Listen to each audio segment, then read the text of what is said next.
Hello les Madridistas, bienvenue à vous. Et oui, je vous saoule avec l'actualité de Kylian. Mais imaginez-vous que samedi, il annonce qu'il va en Arabie Saoudite, dans un club saoudien. Imaginez-vous la clim pour l'Europe. C'est même plus la clim pour le PSG ou le Real Madrid, c'est pour l'Europe. Non, je rigole. Samedi, où le Real Madrid a avancé son match pour vendredi, moi je me dis, le prochain match du Real Madrid est au Bernabeu, flambant neuf, refait j'espère en entier. Donc c'est des signes qui ne trompent pas. Je me suis mouillé dans cette histoire. Et en parlant de la conférence de presse d'Ancelotti qui dit que ok, il n'y aura rien. Si je l'écoute, ça veut dire le numéro 5 qu'il a, Bellingham, on va lui enlever. Le 9, c'est lui la surprise du chef. Et du coup, Bellingham, c'est lui le KB9. Il faut arrêter 2 secondes. Là, si on continue comme ça, si ce soir ne marque pas Bellingham, on va dire quoi encore? Ah, Bellingham n'a pas marqué, ça veut dire un mal joué. Et ça, c'est un problème. Le Real Madrid, on s'est habitué à dépanner sur des postes où on n'avait pas de joueurs. Déjà, c'est scandaleux. Le Real Madrid de se retrouver sur les latéraux. Et en plus, en sachant qu'aujourd'hui, au niveau sur les latéraux, c'est pas encore trop ça. Et tu me dis que Camavinga dépanné, ok. Et ça donnait quoi, Camavinga? Et Valverde, à un moment donné, on disait que Valverde, il est trop fort. Mais à force de le mettre à droite, bref, à chaque fois de chambouler son poste, quand Valverde ne marquait pas, bah, on était critique aussi. Donc, et là, on vient me dire que ça y est, le mercato est finito. Bellingham, attaquant, c'est lui qui va planter, c'est lui le buteur, c'est lui les 30 buts ou 40 buts que KB9 mettait pour qu'on gagne quelque chose. Mathématiquement, c'est impossible. Donc, samedi, l'annonce de Kylian, elle est très importante de ce qu'il va dire et les signaux qu'il va envoyer. Donc, place à la vidéo. Comme j'ai dit, il va parler, mais je pense qu'on n'aura pas grand... je pense, hein, je sais pas, peut-être qu'on aura des signaux. Mais lui, Kylian aujourd'hui, ce qui lui importe vraiment, c'est les supporters. La cassure avec le club, elle est actée. Pour moi, elle est actée avec le club. Que ça soit, et surtout, le fait qu'il y a eu le capitana, le fameux Shifumi, là, pour savoir qui va être capitaine, je pense que ça a rajouté encore, ça peut que accentuer. Et je pense que cette affaire, elle est finie. Moi, je dis c'est à 99% qu'il vient au Real Madrid, il reste 1%. Malheureusement, dans la vie, bah, il reste toujours 1%. Il n'y a rien 100%. Il n'y a rien dans la vie qui est à 100%. Donc voilà. Donc, maintenant, ce qui va se passer, il va peut-être il a déjà enregistré ce qu'il va dire. Ça se trouve, ce qu'il va dire. Mais le message, ce sera pour les supporters parisiens. Et peut-être qu'il va dire, je suis encore là, il n'a pas changé d'avis, tout ça. Mais, et là, le match du Real Madrid contre le Celta Vigo, bah, le vendredi, on joue, même si on me raconte il y a des fêtes ou pas, il a été décalé. Et là, ça laisse le champ entre ce match-là jusqu'à le match au Bernabeu, bah, le temps de préparer le transfert de l'arrivée de l'un des top 3 mondiaux. Donc, et il le mérite jusqu'à présent. Il y a eu des choses, il y a eu des pressions. Mais lui, pourquoi ce serait pas le PSG, ce serait un autre club. Je pense pas que ce serait pareil. Mais lui, comme il est capitaine de l'équipe de France, comme il est dans la région parisienne, donc sa sortie doit être soignée.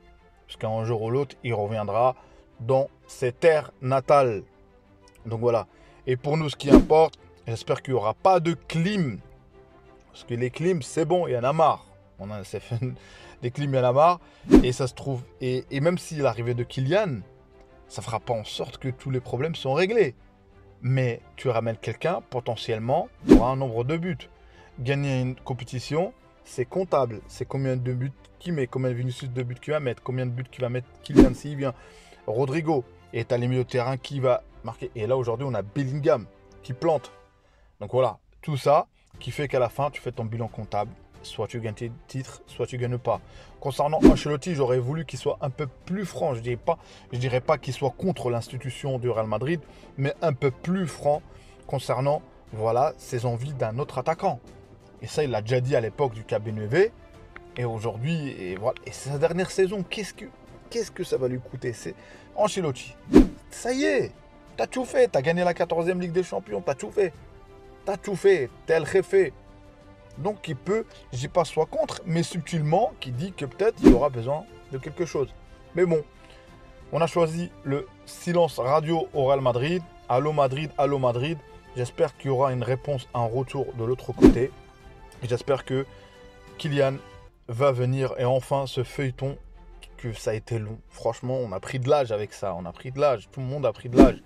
Et concernant les commentaires un peu voilà, farfelus, à vouloir entre guillemets insulter, il faut respirer. C'est du football, on échange. Là, j'enregistre, on est tous voilà, en train de parler. Donc, il n'y a pas besoin de s'exciter pour rien. J'ai pris le pari de, voilà, de dire que par rapport à tout ce que j'ai vu, que Kylian, cette fois-ci, moi, j'y croyais plus. Mais une fois qu'il y a eu le courrier, le fameux courrier de Kylian, comme quoi il annonce qu'au PSG qu'il ne prolongera pas, bah à ce moment-là, ça a déclenché tout ce feuilleton.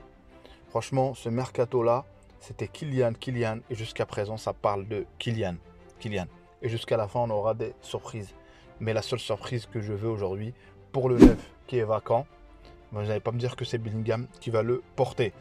Donc je pense que ça sera Kylian. Et franchement, le présenter au Bernabeu, ça va être quelque chose. Ça va être quelque chose. Mais s'il ne vient pas en tant que Madridista, franchement, en tant que supporter, aïe aïe aïe, ça va faire plus mal que la dernière fois. Franchement, ça va faire plus mal. La dernière fois, on avait gagné la 14e Ligue des Champions. Ça veut dire qu'on compensait avec le fait que là, on n'a rien gagné. Et là, au niveau des attaquants, bah, on attend toujours. Et là, la mayonnaise, elle est montée, elle est montée, elle est montée. Donc, espérons que tout ça, ça va bien se finir. Ou comme je dis, Nkilim, il va annoncer qu'il va en Arabie Saoudite. Bon, j'y crois pas, je rigole. Donc voilà, merci à vous pour le soutien. Merci à vous pour vos abonnements. Merci à vous pour, voilà, tout ce que je dis, c'est sincère. C'est un raisonnement sincère. C'est du football. On échange, c'est notre passion. On suit, on oublie un peu le quotidien. Donc je pense que avec, de toute façon, après le 31, il n'y aura plus de suspense. Il y aura, ça va être, on sera clair, on saura, on va continuer avec Bellingham comme neuf et Joselu comme remplaçant. Donc voilà, abonnez-vous les amis, commentez, mettez les petits likes qui fait plaisir, qui référence la chaîne aussi, si vous appréciez le contenu. Merci à vous pour le soutien, merci pour vos commentaires, merci, franchement ça fait quelque chose, ça fait chaud au cœur. Et merci à vous, mes abonnés augmentent, et ça fait plaisir. Donc, Hala Madrid, patience, patience. Samedi, on aura un petit indice et ça va s'enclencher cette semaine et on verra bien ce qui va se passer au Bernabeu. Est-ce que la surprise, le ninja, le tortue ninja, la tortue Kylian sera là ou pas? On verra bien. Ciao, ciao, à une prochaine vidéo. Hala Madrid.